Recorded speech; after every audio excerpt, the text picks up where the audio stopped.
students' safety. Yeah, we told you about a man yesterday who was released from jail over the weekend. He was accused of threatening to shoot up 5 Charlotte schools back in early 2025. His release from jail comes after a judge signed off on a major reduction in his bond from $200,000 to $75,000. Our Michael Warwick has more on this story.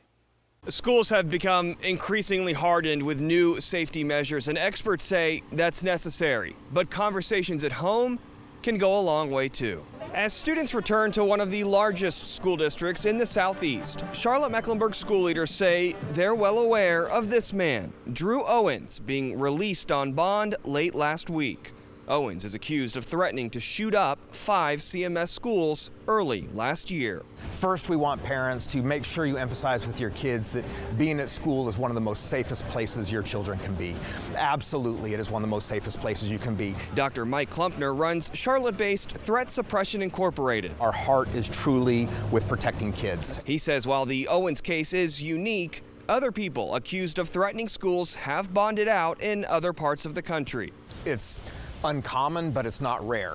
Klumpner advises parents early in the school year to trust safety plans that schools have worked to put in place.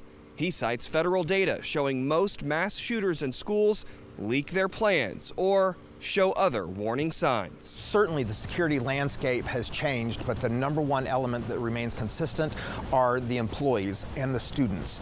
They're the ones that consistently are able to identify problems. These are conversations that start young, and it is okay to have conversations that start all the way at kindergarten. Of course, it's age appropriate all the way through high school. CMS says Owens is banned from all of its properties and is in close communication with police.